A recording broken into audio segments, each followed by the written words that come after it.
স্থানীয় বাংলা সংবাদ। আসসালামু আলাইকুম। সকাল 9:30 আজ শুক্রবার। বাংলাদেশ বেতার কক্সবাজার স্থানীয় খবরে স্বাগত জানাচ্ছি রেজাউল আমিন মোর্শেদ। গণভোট নিয়ে জনসচেতনতা সৃষ্টির লক্ষ্যে প্রচারণা শুরু করেছে অন্তর্বর্তীকালীন সরকারের উপদেষ্টা পরিষদের সদস্যরা।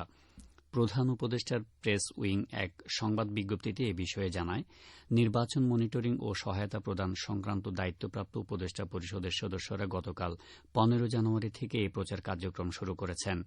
এই কার্যক্রমের আওতায় তাঁরা আগামী 21 জানুয়ারি পর্যন্ত দেশের বিভিন্ন জেলায় গণভোটের গুরুত্ব, উদ্দেশ্য ও প্রক্রিয়া সম্পর্কে জনগণকে অবহিত করবেন। বিজ্ঞপ্তিতে আরও বলা হয়, প্রচারণার অংশ হিসেবে উপদেষ্টা পরিষদের সদস্যরা স্থানীয় প্রশাসন, সুশীল সমাজের প্রতিনিধি সহ বিভিন্ন শ্রেণী পেশার মানুষের সঙ্গে মতবিনিময় এবং গণভোটে অংশগ্রহণের বিষয়ে জনসচেতনতা বৃদ্ধি করবেন। সরকারের গৃহায়ন ও গণপূর্ত, শিল্প, স্থানীয় সরকার, পল্লী উন্নয়ন ও সমবায় মন্ত্রণালয়ের উপদেষ্টা আদিলুর রহমান খান 2 দিনের সফরে কক্সবাজার আসছেন। আজ শুক্রবার রাতে তিনি বান্দরবানের থানচি হতে সড়কপথে কক্সবাজার এসে পৌঁছাবেন।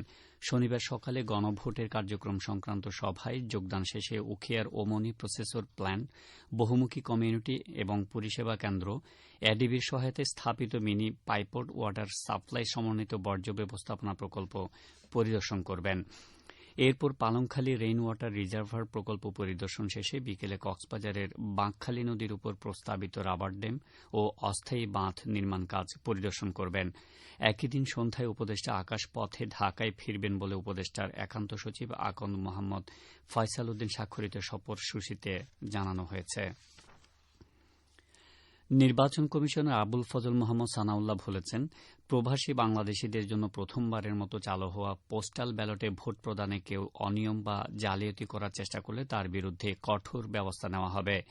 তিনি বলেন, এই অপরাধের সাথে জড়িতদের জাতীয় পরিচয়পত্র ব্লক করা, ফৌজদারি মামলা দায়ের এবং প্রয়োজনে সংশ্লিষ্ট দেশ থেকে ফেরত আনার ব্যবস্থা নেওয়া হবে। গতকাল রাজধানীর আগারগাঁওয়ে নির্বাচন ভবনে বিভিন্ন দেশে নিযুক্ত বাংলাদেশের রাষ্ট্রদূত ও মিশন প্রধানদের সঙ্গে ভার্চুয়াল বৈঠক শেষে নির্বাচন কমিশনার সাংবাদিকদের এসব কথা বলেন। ইসি সানাউল্লাহ বলেন, এর সাথে দেশের ভাবমূর্তি এবং শ্রমবাজার জড়িত। এই ধরনের কোনো ঘটনা যদি কোথাও ঘটে তাতে শ্রমবাজারেও প্রভাব পড়বে।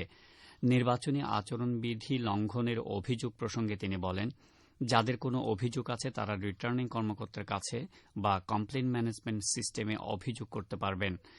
কমিশন নিয়মিত এসব অভিযোগ খতিয়ে দেখে ব্যবস্থা নিচ্ছে। জুলাই গণঅভ্যুত্থান চলাকালে গণতান্ত্রিক শাসন ব্যবস্থা পুনরুদ্ধারের লক্ষ্যে সংঘটিত রাজনৈতিক প্রতিরোধমূলক কর্মকাণ্ডে অংশগ্রহণকারীদের ফৌজদারি দায়মুক্তি দিতে একটি অধ্যাদেশ অনুমোদন করেছে উপদেষ্টা পরিষদ। এই অধ্যাদেশ আগামী 5 থেকে 7 দিনের মধ্যে গ্যাজেট আকারে প্রকাশিত হয়ে আইনে পরিণত হবে। গতকাল বৃহস্পতিবার প্রধান উপদেষ্টা অধ্যাপক মোহাম্মদ ইউনুসের সভাপতিত্বে অনুষ্ঠিত উপদেষ্টা পরিষদের বৈঠকে অধ্যাদেশটি অনুমোদন দেওয়া হয়। বৈঠক শেষে সাংবাদিকদের এসব তথ্য জানিয়ে আইন উপদেষ্টা অধ্যাপক আসিফ নজরুল বলেন, জুলাই গণঅভ্যুত্থানে অংশগ্রহণকারীদের প্রতি সরকারের যে অঙ্গীকার ছিল, এই অধ্যাদেশ তারই প্রতিফলন। ফ্যাসিবাদী সরকারের পতনের মাধ্যমে গণতান্ত্রিক শাসন ব্যবস্থা পুনরুদ্ধারের লক্ষ্যে সংঘটিত কর্মকাণ্ডের জন্য কাউকে ফৌজদারি মামলায় জড়ানো যাবে না। আইন উপদেষ্টা বলেন, পৃথিবীর বিভিন্ন দেশে গণঅভ্যুত্থান বা বিপ্লব পরবর্তী সময়ে এ ধরনের দায়মুক্তির বিধান দেখা গেছে। বাংলাদেশের সংবিধানের 46 অনুচ্ছেদেও এ ধরনের আইন প্রণয়নের সুযোগ রয়েছে। এ সময় প্রধান উপদেষ্টার প্রেস সচিব শফিকুল আলম এবং উপপ্রেস সচিব আবুল কালাম আজাদ মজুমদার উপস্থিত ছিলেন। কক্সবাজারে বাংলাদেশ বিমান বাহিনীর 130তম জুনিয়র কমান্ড ও স্টাফ কোর্সের সনদপত্র বিতরণ করা হয়েছে। গতকাল বিমান বাহিনী ঘাঁটি মিলনায়তনে আনুষ্ঠানিকভাবে এ সনদপত্র বিতরণ করেন সহকারী বিমান বাহিনী প্রধান air vice marshal Javed Tanvir Khan. পরে প্রধান অতিথি উত্তীর্ণ সকল কর্মকর্তার উদ্দেশ্যে দিক নির্দেশনামূলক বক্তব্য প্রদান করেন। আন্তঃবাহিনী জনসংযোগ পরিদপ্তর আইএসপিআর জানিয়েছে, কোর্সে সেরা নৈপুণ্যের জন্য বাংলাদেশ বিমান বাহিনীর স্কোয়াড্রন লিডার সার্বিক এন আহমেদকে বিমান বাহিনী প্রধানের ট্রফি প্রদান করা হয়।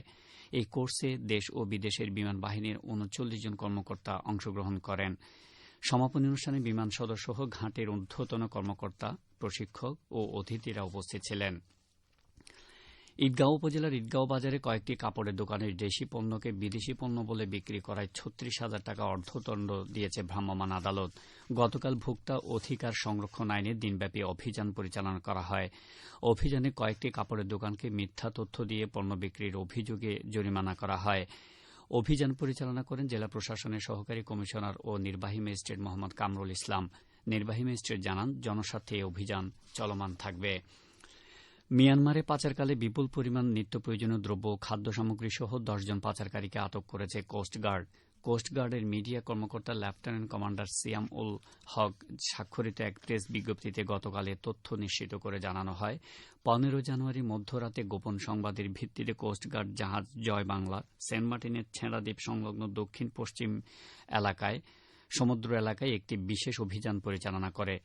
অভিযান চলাকালীন সন্দেহভাজন একটি ফিশিং বোটে তল্লাশি চালিয়ে শুল্ক কর ফাঁকি দিয়ে মিয়ানমারে পাচারের উদ্দেশ্যে বহনকৃত ৫০০ কেজি মটর ডাল, ১,০০০ কেজি পেঁয়াজ ও অন্যান্য সামগ্রী সহ ১০ জন পাচারকারীকে আটক করা হয়। তাদের বিরুদ্ধে সংশ্লিষ্ট ধারায় মামলা রুজু করে টেকনাফ মডেল থানায় হস্তান্তর করা হয়েছে বলে বিজ্ঞপ্তিতে উল্লেখ করা হয়। এখন জানিয়ে দিচ্ছি বাঁকখালী নদীর মোহনা ও সংলগ্ন এলাকার সামুদ্রিক জোয়ার ভাটার সময়সূচি। আজ ভাটা শুরু হয়েছে সকাল ৯:১০, চলবে দুপুর ৩:৫৩ পর্যন্ত। খবর শেষ হলো। আমাদের পরবর্তী খবর প্রচারিত হবে আজ দুপুর ২:৩০। এতক্ষণ স্থানীয় বাংলা সংবাদ শুনলেন।